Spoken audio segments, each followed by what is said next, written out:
You are listening to Season 6 of Future Ecologies. Hey, Mendel. Hey, Adam. What's on your mind? I'm finding I'm having to, take deep breaths a lot these days. Just in general. Yeah, these are those days. Unfortunately, I have a bit of a downer of an episode for us today. What perfect timing. Right? But I promise you, there is some light at the end of this dark tunnel I'm about to lead you into. Trust me. Well, I guess I have to take your word for it. What do you got?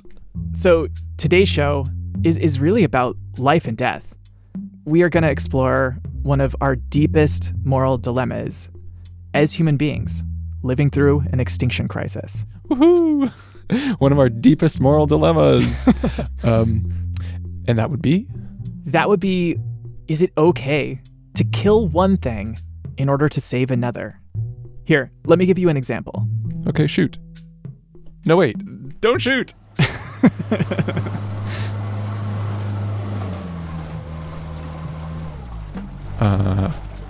So, where are we headed? Mendel, if you were to guess what the southernmost piece of Canada is, where would you guess? Somewhere in Ontario? Yes, it's part of Point Pelee National Park in Ontario. And specifically, we're on a boat going to this tiny 46-acre forested island in the middle of Lake Erie, which goes by the name of Middle Island. And it is a remnant of the Carolinian ecosystem, which is an ecosystem that has largely been wiped out of Ontario because of human activity. There's very little of it left.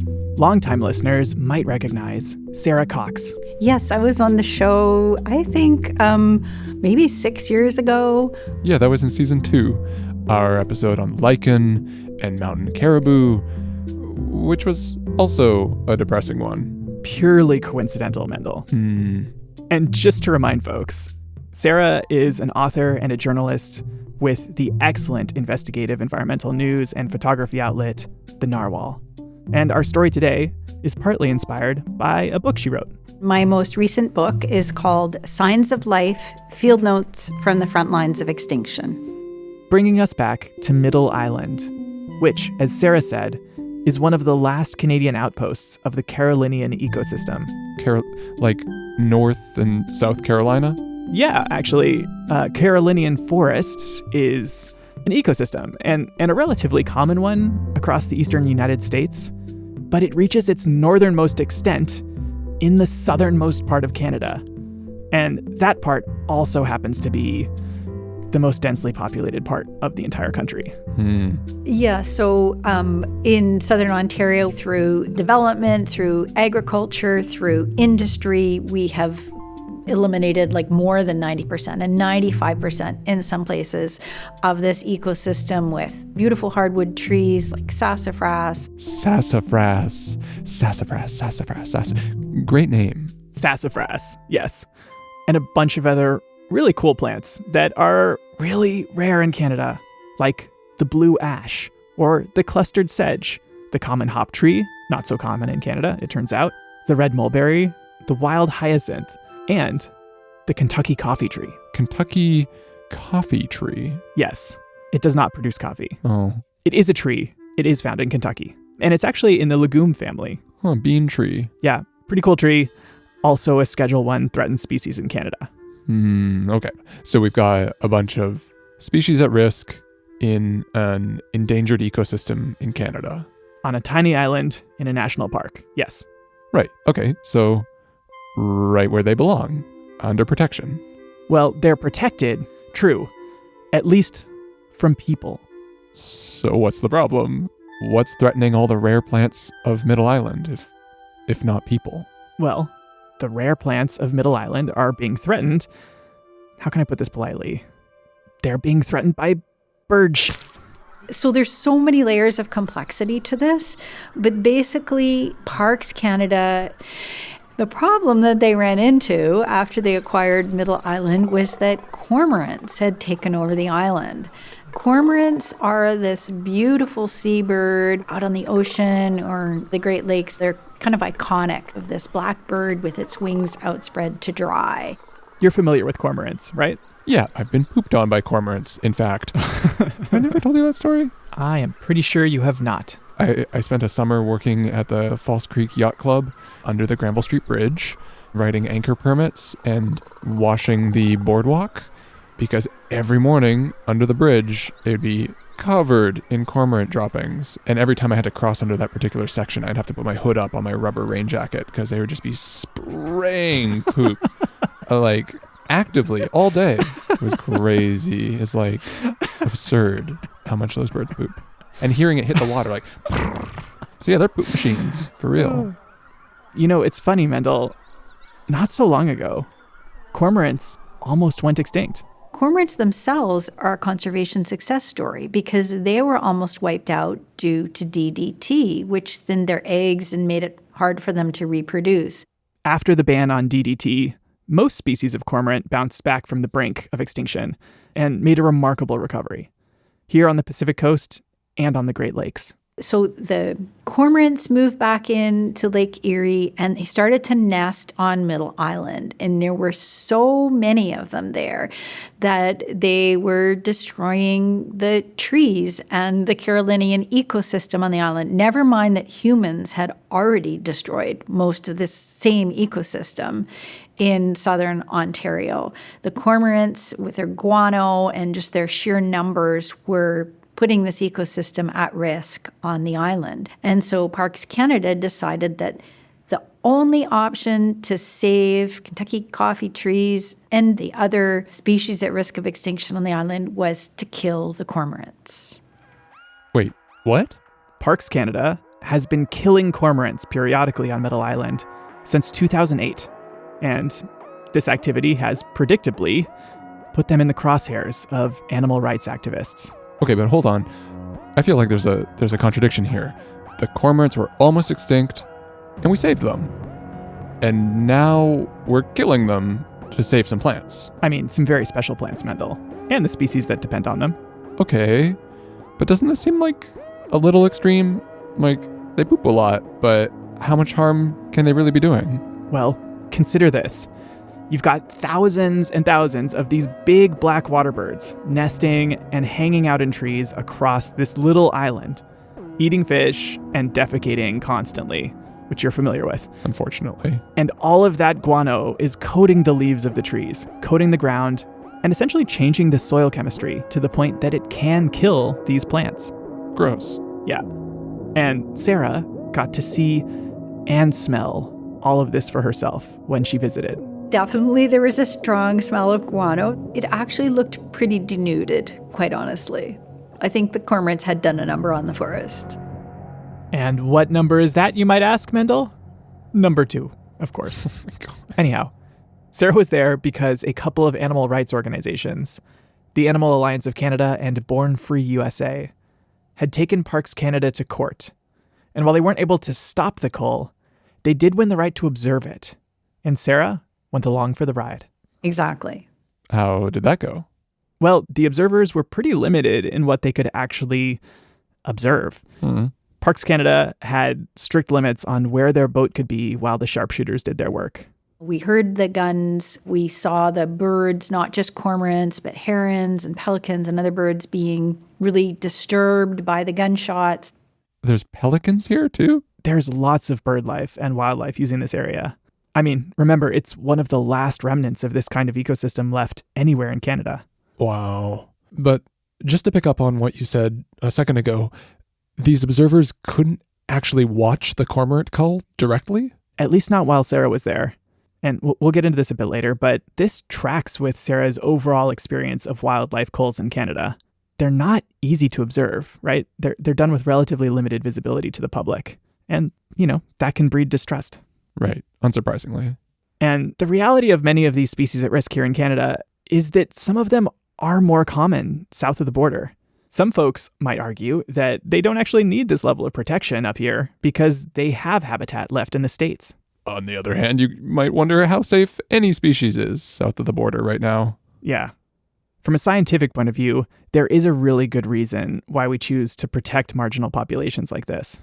When you think about climate change and how species are going to have to shift north and up to try to adapt, it becomes far more important to protect the northern extent of the species and ecosystems that are found in southern Canada.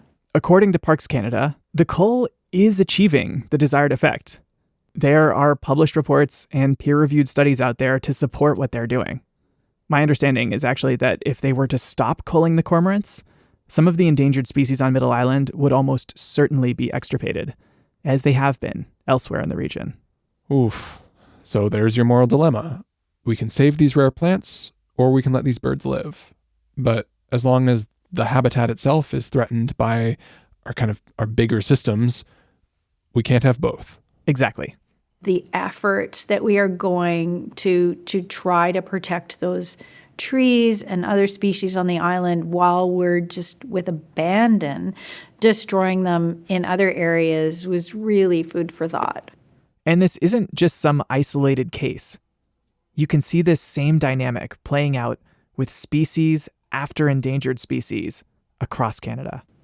If you just were to step back and look at all of these efforts and the amount of money that it costs, I was really thinking, is this the best way to go about things? And of course, the answer is no.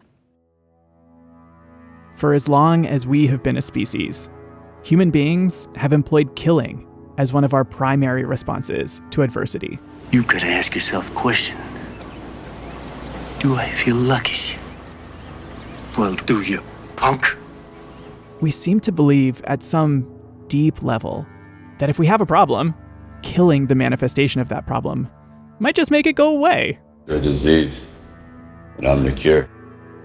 This is the logic of political assassinations, of revenge plots, and the endings of most Hollywood blockbusters. Hasta la vista, baby. But when we actually apply this logic to the more than human world, what does it mean for the species and the ecosystems that we're impacting? And what does it mean for us? From Future Ecologies, this is Humane Being. Broadcasting from the unceded, shared, and asserted territories of the Musqueam, Squamish, and Tsleil-Waututh. This is Future Ecologies, exploring the shape of our world through ecology, design, and sound.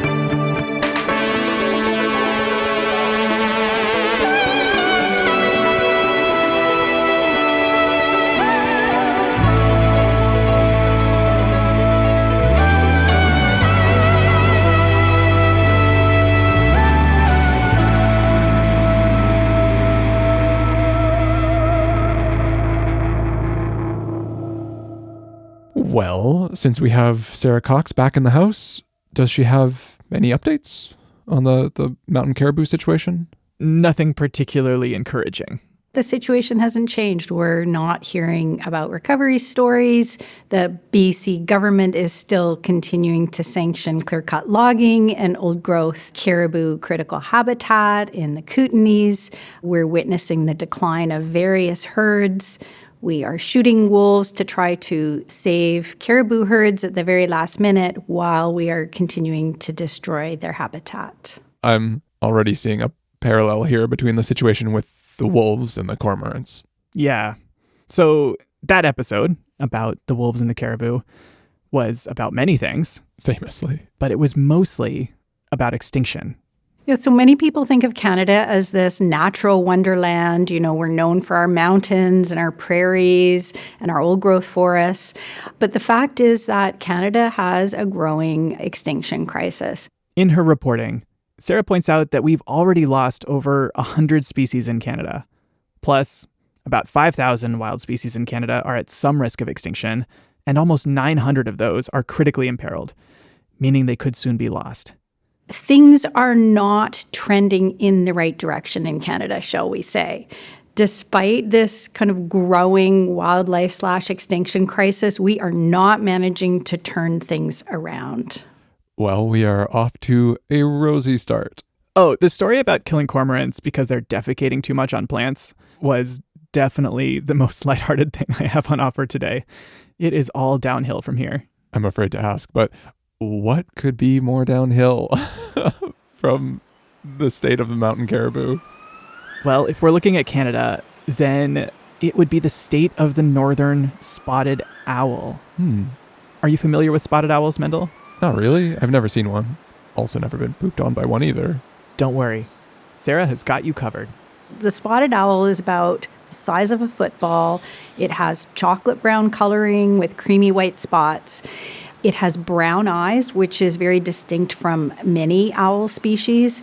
And this spotted owl has evolved in tandem with old-growth forests in the Pacific Northwest and Northern California. It nests in cavities in old-growth trees. Younger trees just don't provide those nesting opportunities. Its main sources of prey are bushy-tailed wood rats and flying squirrels, which are also found in old-growth forests. And unlike other species and other owl species, for example, like the barred owl, the spotted owl just cannot exist outside of these old-growth forests. And, as we are all well aware, most of the old-growth forests in the Northwest have been logged. So spotted owls are now so rare that neither you, nor I, nor our listeners are likely to see one, regardless of how many hours we log in the woods. That pun, for once, was not intended. And you would think that this would engender some type of action to protect the spotted owl. And in the States, it did. To make a very long story short, through the U.S. Endangered Species Act and the Northwest Forest Plan, the spotted owl eventually received significant protections south of the border. Thousands and thousands of hectares of forest lands were set aside, and today there's about 4,000 northern spotted owls left in the States. But what happened in Canada was basically nothing. Nothing happened. Just like the Carolinian forest, the spotted owl only has a small portion of its northernmost range in Canada, in the forests of southwestern BC. And now, it's basically gone. And no politician is coming out and saying that publicly. We have lost the spotted owl from Canada's wild. Well, maybe it's an obvious question, but how did we get here?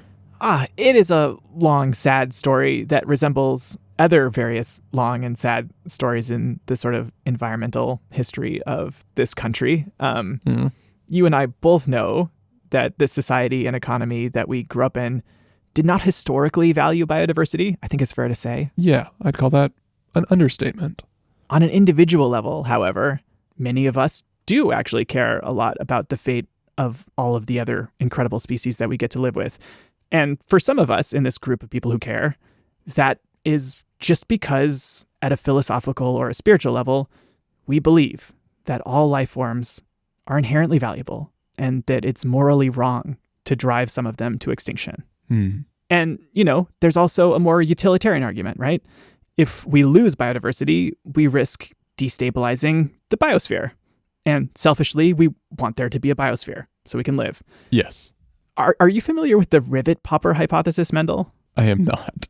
So the rivet popper hypothesis is this famous thought experiment proposed by the biologist Paul Ehrlich in the 1980s. Okay. And it goes something like this. Imagine that an ecosystem is an airplane and it's flying along. And all of the species in that ecosystem are the rivets holding it together. If you lose a few rivets, says Ehrlich, then the wings probably won't fall off the plane right away. But if you keep removing rivets one by one, who can say exactly when you've removed one too many? I don't appreciate being a kind of captive passenger in this grand experiment, but that's where we find ourselves. That is where we find ourselves. And because Sarah wrote this book about species at risk, I asked her if she resonated more with the idea that species have intrinsic value or that species are rivets in an airplane that we would like to keep flying. I think I'm both, actually. I'm an airplane and rivets analogy person, and I also believe that every species has an intrinsic value to exist. And in fact, that is recognized in the preamble to Canada's Species at Risk Act. Canada's Species at Risk Act, otherwise known as SARA. The preamble reads, "Wildlife, in all its forms, has value in and of itself." Okay, cool, right? Like, our economy may not value the spotted owl, but at least we have a law that says it should be protected. Yes, a federal law. BC has never passed any endangered species legislation of its own, and the Federal Species at Risk Act is, for a variety of reasons, some of which we discussed the last time Sarah Cox was on the show, much weaker than its US counterpart. I think it's time you reminded me. Okay, I don't want to go too deep here, but basically, there are some issues with the way that SARA was designed. For example, it allows political influence to enter into key decisions in listing and protecting at-risk species. And there are also some issues with how it's implemented. Like, a recent review noted that the government regularly overshoots its own deadlines for designating critical habitat and publishing recovery strategies, often by years, sometimes by decades. But the biggest issue is that SARA only applies to federal land, which makes up about 4% of Canada and only about 1% of BC. So when a province like Ontario is gutting its own species at risk legislation, or when a province like BC has never adopted its own species at risk legislation, SARA doesn't apply. Not at least until the situation gets very, very bad. So we have this act. It looks pretty good on paper. It gives the federal government the option of stepping in if a province isn't doing something to protect a species that we know is at risk of extinction, and we know why it is at risk of extinction. But the problem is the federal government doesn't do that. It has only done that for 2 species in the history of the Act, so in more than 20 years. It hasn't done that for the spotted owl. Why not? Like, the point of the law is exactly that, to have the feds step in when a province isn't doing enough to protect a listed species, right? Like, why haven't they? It's complicated. And the truth is we don't really know. I'm sure there's a lot of back and forth behind the scenes, but it's just not a very transparent process. What we do know often comes from lawsuits. For example, in 2020, EcoJustice, an environmental law charity acting on behalf of the Wilderness Committee, put pressure on the feds to enact an emergency order, basically asking them to enforce SARA when the province wouldn't, and stop the deforestation of spotted owl habitat by taking over the logging permit process in BC. And under the threat of losing that provincial privilege, BC finally took some action. They put a logging moratorium on 2 valleys, which had, at the time, the very last 3 wild-born spotted owls in Canada. And then a couple more years go by, and even those 3 owls are gone. And I actually went to the valley called the Spuzum Valley. And at that time, the logging was coming closer and closer to the boundary of the wildlife habitat area, where the last breeding pair had hatched 3 chicks over a couple of years. And those chicks were captured and taken to the Conservation Breeding Center. A breeding center? Yes, indeed. So as the population declined, about 15 years ago, the BC government decided to try to breed owls in captivity and then release them back into the wild to bolster populations that were sharply in decline. But spotted owls are not falcons or condors, and they do not like to breed in captivity. So it has been an uphill slog with biologists and other people doing their utmost to try to hatch spotted owls in captivity. Here we are, like 15 years later, and they have just not been able to get the numbers up enough to be able to release them back into the wild. You might have heard of this breeding center recently, actually. They did a Valentine's Day fundraiser where they offered that if you donate $5, they'll name a rat after your ex and then feed it to an owl. How romantic. Yeah. I couldn't help but ask Sarah if she took them up on it. I did not. But she did visit the center, and she got to see how they tried to breed and raise the owls. You'll have to read her book for the details, but suffice it to say, she came back with a sobering perspective. The experiment is not going well thus far, but it does mean that we can still hold out a little hope of reintroduction. And it means that politicians don't have to get up there and say, the spotted owl has been extirpated from Canada on my watch. However, as BC has poured millions of dollars into the Conservation Breeding Centre, it has also continued to sanction clear-cut logging in spotted owl habitat. And that includes logging in designated wildlife habitat areas that the same government set aside for spotted owl recovery.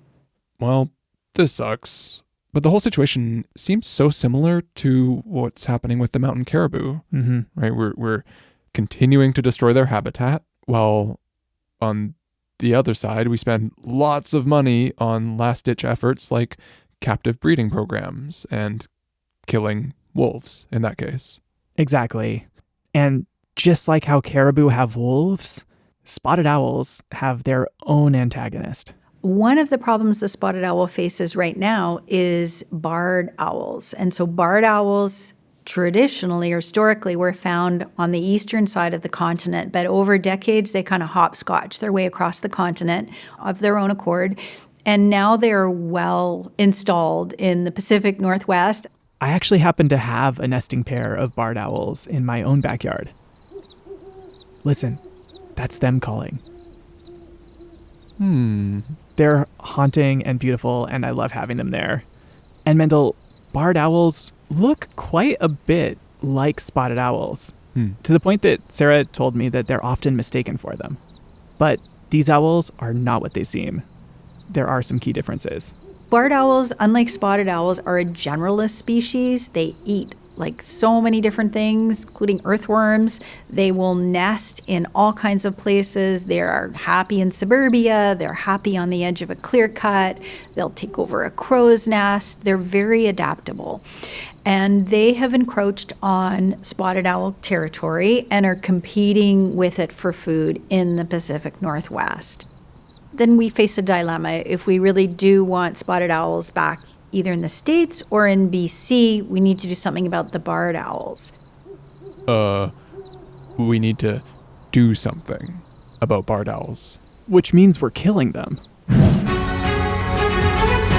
U.S. Fish and Wildlife has a plan to save a species of bird, but it would come at the cost of killing barred owls. Almost 500,000 barred owls would be killed to protect the spotted owl. Saving one species of bird by killing another, it seems extreme, but experts say the spotted owl, it is in a dire situation, and thinning out the population of a main competitor may be the only way it survives. Oh, yes. So in BC, we've been shooting and relocating barred owls.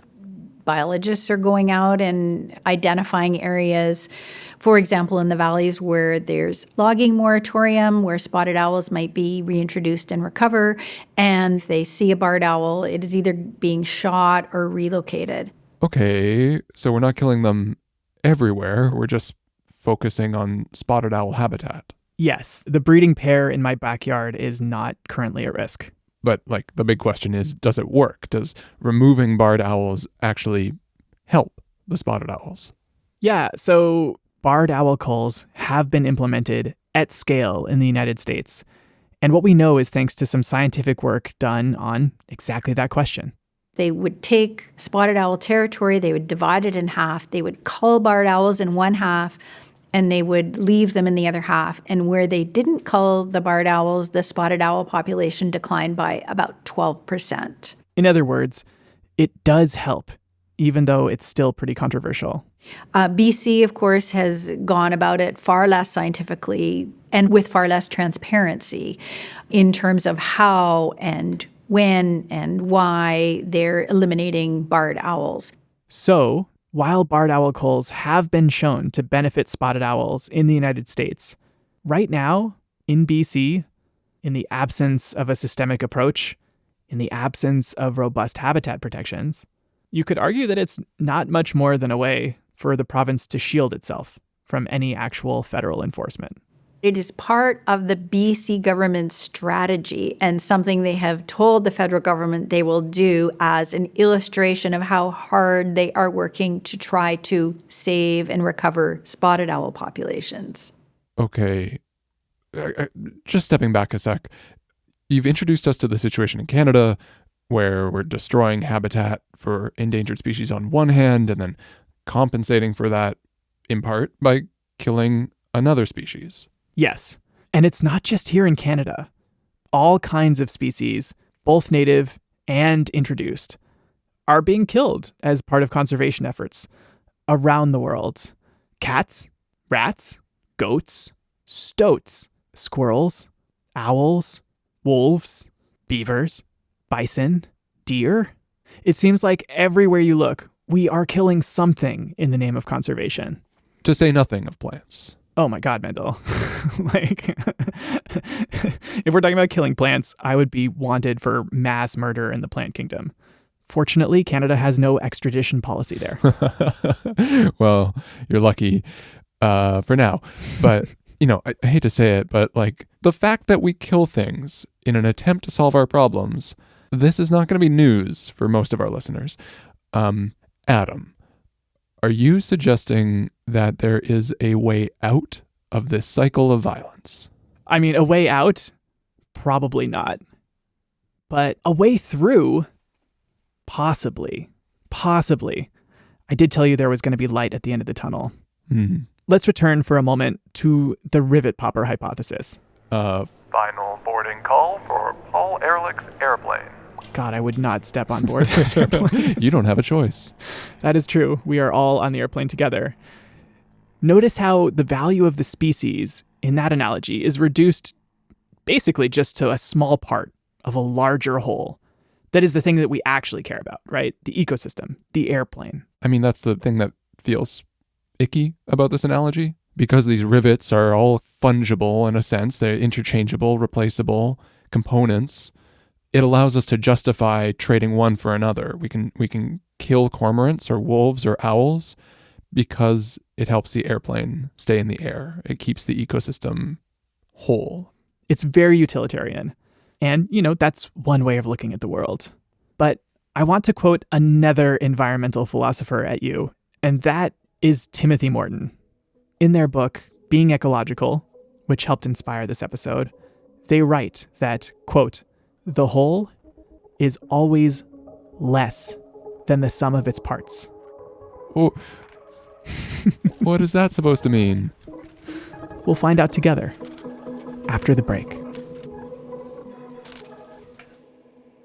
Okay, mid-roll, lightning round, future ecologies, independent, listener supported, patreon.com/future ecologies. Love you.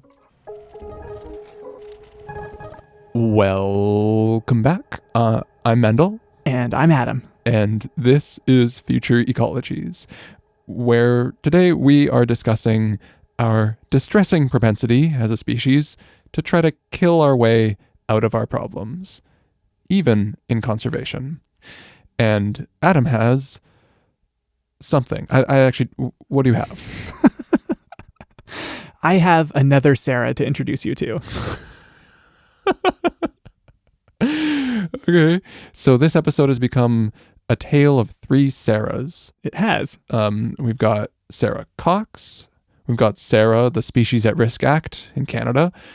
And now we have Dr. Sarah Dubois. And I'm an adjunct professor at the University of British Columbia in the Applied Biology Department. My day job, though, is as Chief Scientific Officer with the BC SPCA.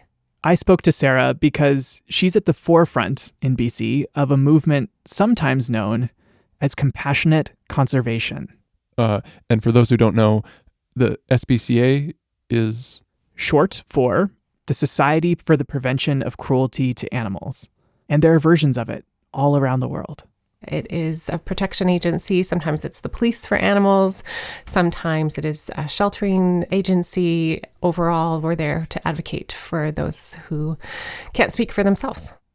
In British Columbia, the BC SPCA, is a charity that has been charged by the province with enforcing animal cruelty laws. Huh. Okay, interesting. It runs animal shelters and it also enforces the law. Yes, it is a donor-funded law enforcement agency, among other things. That's wild. So, what's Sarah's story? Well, she started on this path pretty early. She remembers telling her parents that she was going to grow up and save wildlife. Classic. But when I got into university, I was told I couldn't care about individual animals and care about the environment and conservation. I had to pick a lane. I could go towards veterinary medicine and take care of individual animals, or I could go into conservation biology, marine biology, and take care of ecosystems. But there wasn't a career for me to do both. And this duality that Sarah encountered is reflective of the polarization in general between animal rights groups and ecologists, biologists. We tend to fall into camps that either care about individuals or collectives, but not both. And there's a moment that underlines this even earlier in our education. I would wager it's a universal part of the high school experience. So we learn about animals by cutting them open in studying biology. I don't know about you, but in grade 8, we dissected sheep eyeballs and frogs. And apparently in university, she actually had to dissect a cat. Oh. I would not be capable. You are not alone. I think that that's really where people's kind of mind and body disassociate. In order to do the hard work and be okay with killing animals or opening them up, dissecting them, answering big problems can be messy, and sometimes we just kind of compartmentalize that. And that can work for some of us, but this kind of rationalization just doesn't sit right with lots of people. I have so many students who come to me and say, like, I want to work in biology, but I just can't dissect animals, or I just can't imagine I have to go into the field and kill animals as part of my job. And yet these are people who would make incredible contributions to our field, who are creative thinkers, who are critical thinkers, who could make such a difference. But they're turned off by the fact that they have to choose which lane they have to go through. I get that.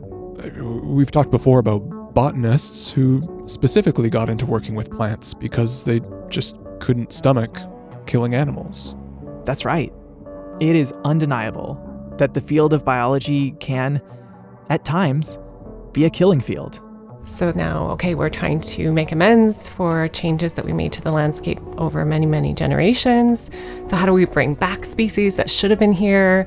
And in the meantime, other animals have moved in, and now we need to remove them. And that's a very difficult decision in order to restore landscapes back to what they evolved to be, and you have to make trade-offs. Sometimes it comes with a lot of emotion, and sometimes it comes with very little emotion. Just decisions are made on paper, and there's no regard for what actually happens on the ground. And that affects not only the non-human animals that are being removed and killed, but also the people that are doing it. Killing an animal for any reason is an emotionally charged act. So emotionally charged, in fact, that we often distance ourselves from it with language. You can use softening words like euthanasia, but some people just disguise it in things like harvest or removal or cull, eradication. So all of these terminologies mean something different, but yet we put them all in this kind of mixed bucket of euthanasia to make it sound better. And when you think of what euthanasia means in human terms, and we're releasing someone from a life of suffering, we don't use the term in the same way for non-human animals that we kill in conservation. Sure. I mean, when you get down to it, though, these are all just different words for the same thing, right? Killing. But, like, there's more than one way to skin a cat. Oh, sorry. What I mean is that, like, call it what you will, but in practice, it could represent a whole spectrum of behavior, right? From mercy to sadism. So what about the language to describe how we kill? Well, that brings us to one word with several meanings. Allow me to introduce the curious concept of what is and isn't humane. I love talking about the definition of humane. I think that it is really broken into kind of three definitions. We have a scientific definition. We can measure how animals suffer. We can measure distress, we can measure intensity, we can actually scientifically measure how that experience is for an animal physically and psychologically. So that, to me, is fundamental. We also have a societal definition of humane. So this is where people think that something is acceptable culturally. And then there's also a lens of what is legally humane. So what does the law say would be a cruelty act, for example? Yeah.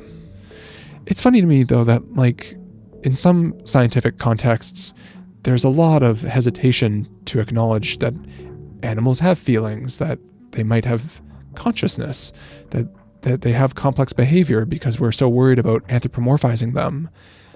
And yet, you know, here we are acknowledging that it is important that they don't suffer. Because I think there is a recognition that animals feel. We are animals. We forget that sometimes. And yet, when we have studied the lives of non-human animals, we've started to recognize, wow, they do feel pain. There's sentience there. There's memory. There's joy. There's pleasure. There's depression. We see it in our relations with our companion animals, but we often don't extend it to every life form.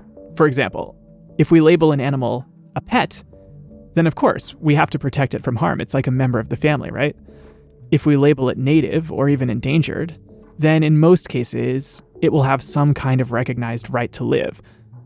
But if we label an animal a pest or an exotic or an invasive, then suddenly those protections tend to disappear.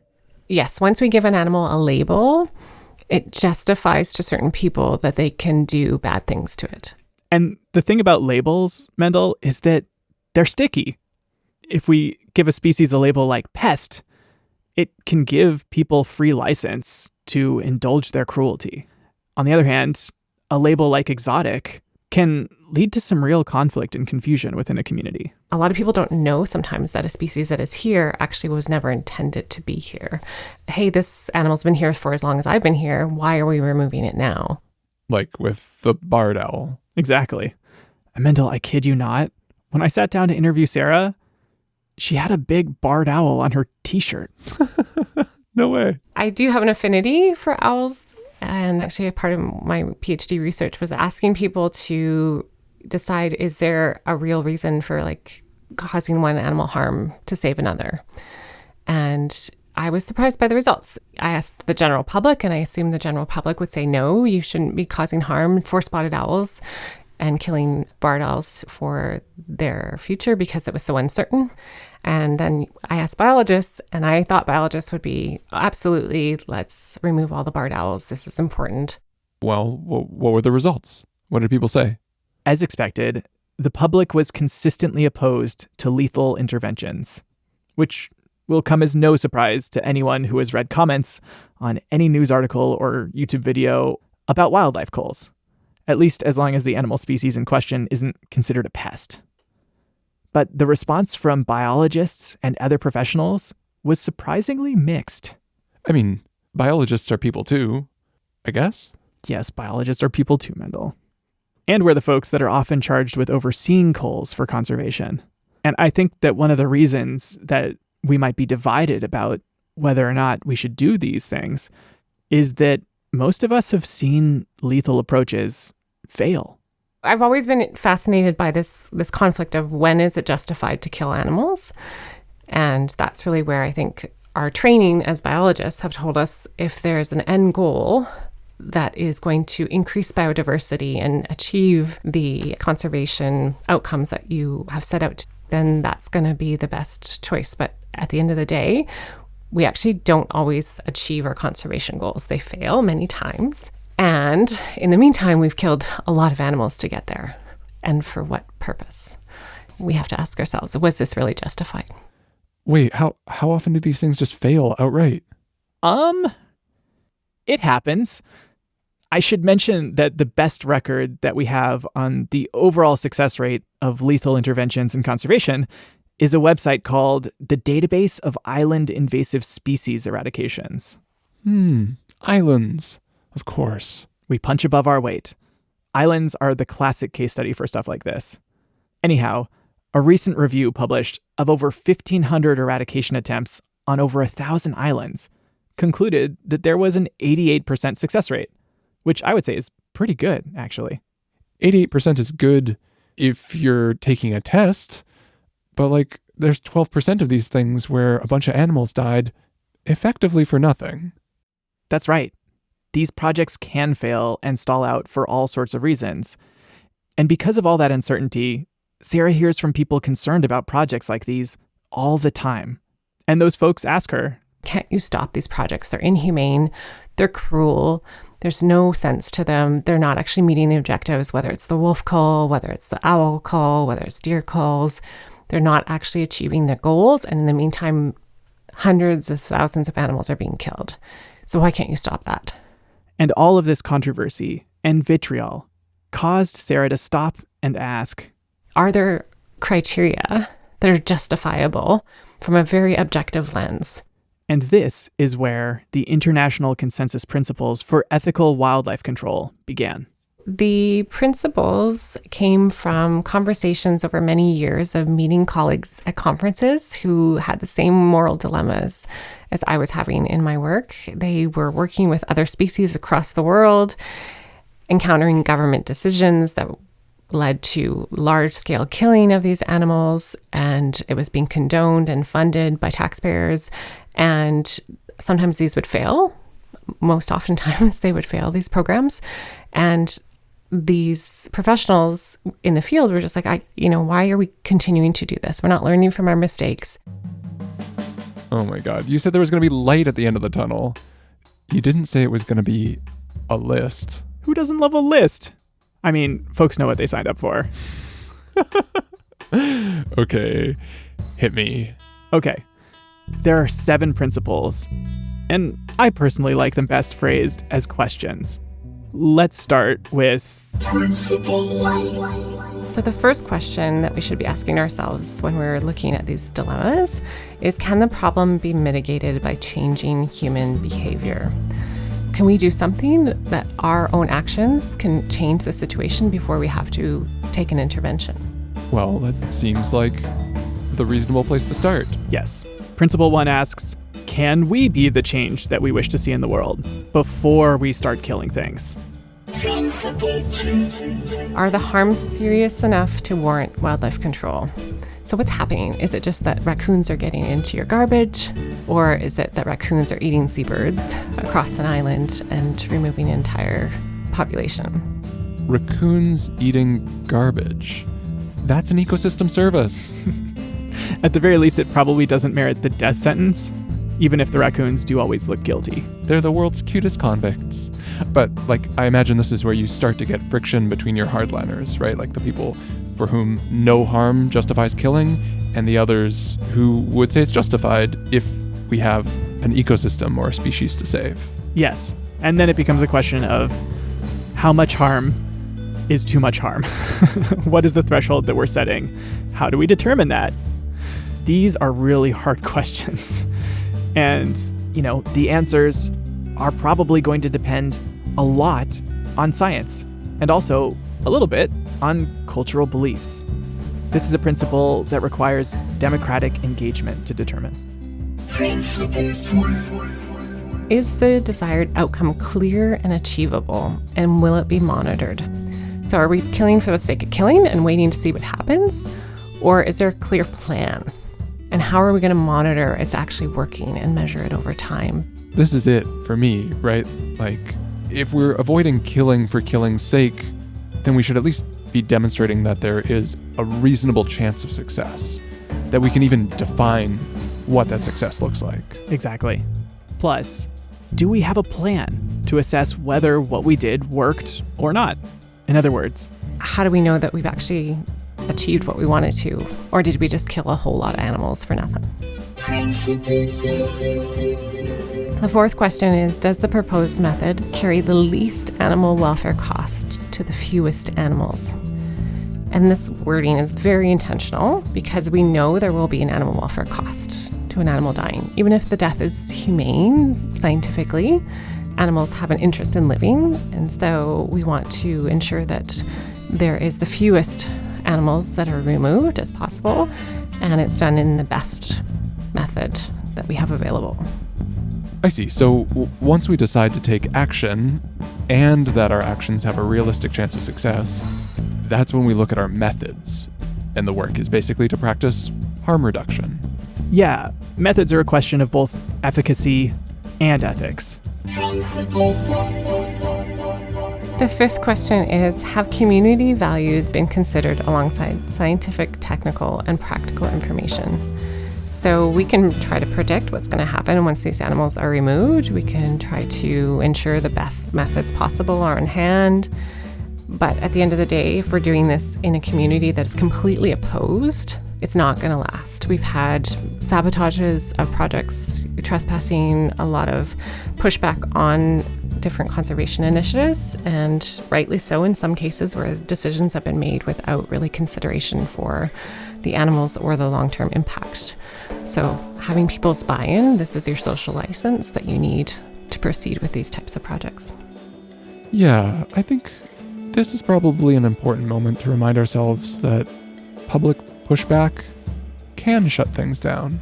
Oh, totally. I mean, concerns about animal rights or welfare, eye-popping taxpayer expenses. We have seen public outcry stop the culling of donkeys in Death Valley. And, more recently, postponing a cull of fallow deer on Sydney Island in my backyard. This principle is tough because public engagement is no guarantee of success. But if you ignore it, you're definitely going to fail. The sixth question is the control action part of a systematic long-term management program. Is this a one and done? We're going to go shoot a bunch of barred owls? Or is there a long-term plan that also incorporates habitat restoration for spotted owls? Basically, if you're not planning long-term, you're not planning for success. This reminds me of Alberta's rat control program, actually. Does it? Yeah. Basically, there, to this day, are effectively 0 rats in the province of Alberta because of constant vigilance. The rat control zone has been running since the 1950s with the province of Saskatchewan, and it's all about this consistent, systemic approach. Yes, it's an interesting bit of Canadiana and an impressive success story, as well as a reminder that failure for a project like this can happen at any time if the management activities were to stop. A long-term approach is essential. Are the decisions warranted by the specifics of the situation rather than a negative categorization of the animals? And this is where the labels comes in. This is where once we give an animal a label of being overabundant in a certain area, then we justify to ourselves that it should be removed. In other words, don't judge a bookworm by its label. This final principle was added basically as a fail-safe to prevent actions that are taken against species that we just really don't like. We might call them pests or aliens or invasive or noxious. But the point here is that every situation is unique, and we should, consider the specifics without prejudice before we make any decisions. Agreed. End of list? End of list!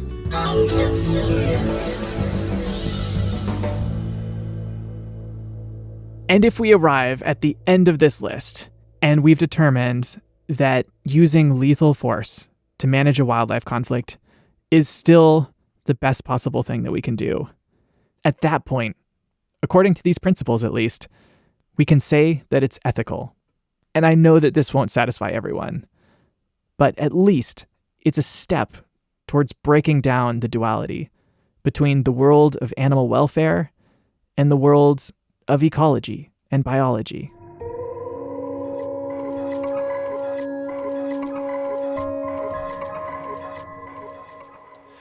Well, thank you, Adam. Thank you, Sarah. I can see the appeal of these principles, so I guess now I would ask, is anybody using them? Are they getting any uptake? Well, There are examples of projects that have incorporated these principles into their design.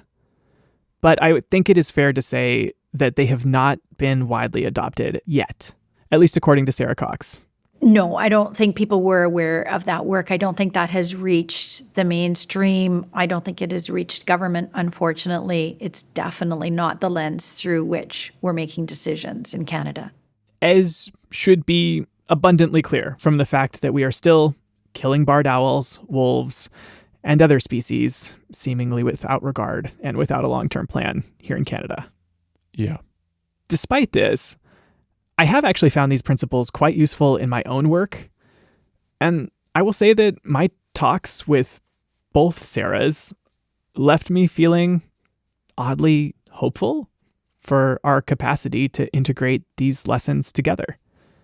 When I spoke to Sarah Dubois, she told me that in the future, she thinks we might not have to be so polarized around the issue of animal welfare. I am in a mode now of doing a lot of teaching and working with a lot of young people who are aspiring biologists. And I wanted to say to them that you can still be a biologist with a heart.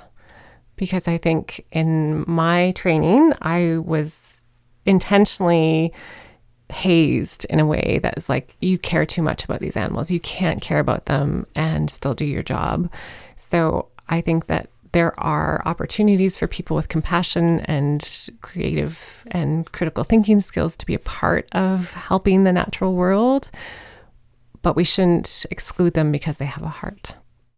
And Sarah Cox, despite going into this reporting feeling very discouraged about the outlook for species at risk in Canada, found her own silver lining.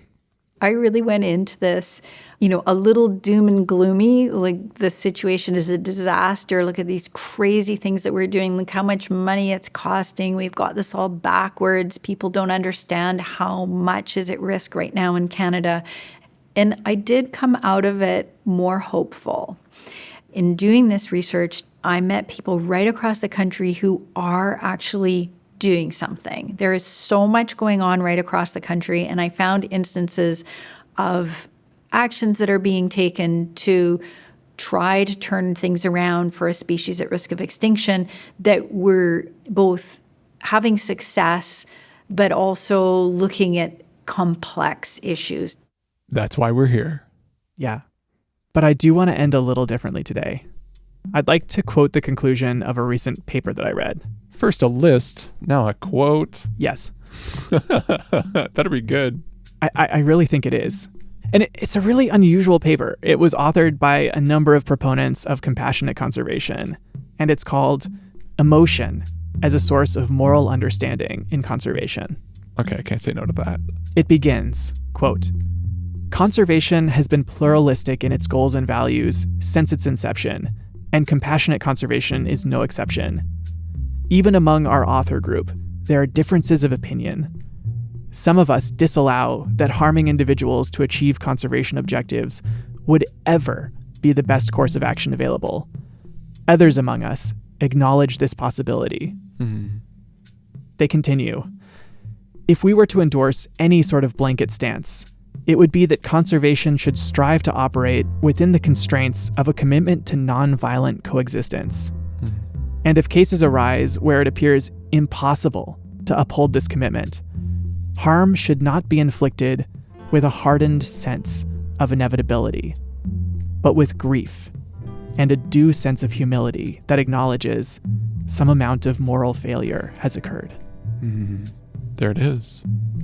They conclude, "We seek to inhabit the world in ways that respect and affirm all life.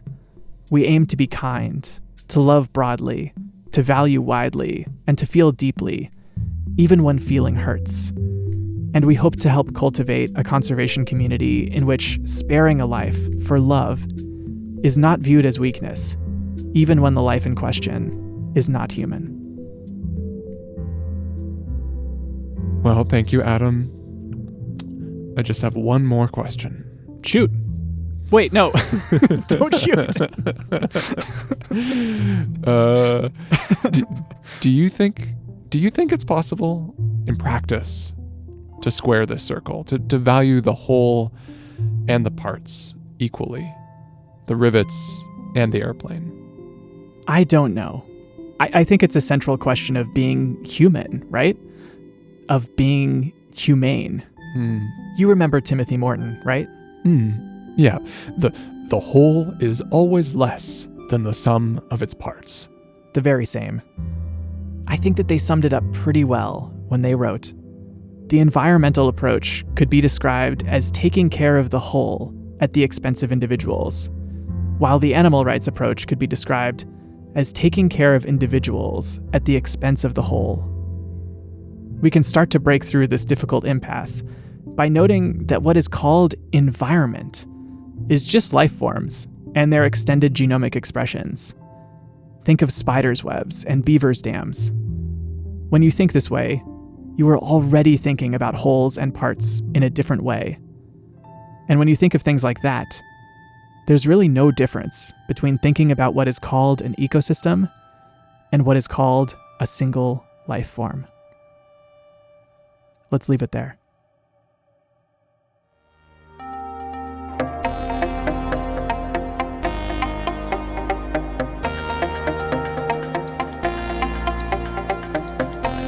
This episode of Future Ecologies was produced by Adam Huggins and Mendel Skolsky, with help from Eden Zinchik, and music by Thumbug, Adrian Avendano, and Sunfish Moonlight.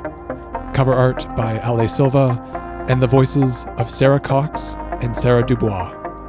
Be sure to check out Sarah Cox's book, Signs of Life, Field Notes from the Front Lines of Extinction. Special thanks to Tal Engel. You can find citations and a transcript of this episode on our website, futureecologies.net. As always, this show is brought to you by our amazing community of supporting listeners. Become one yourself and get all the perks at futureecologies.net/join. If you like what we're doing, leave us a rating, a review, or a comment wherever you're listening. Better yet, tell a friend. Okay, till next time.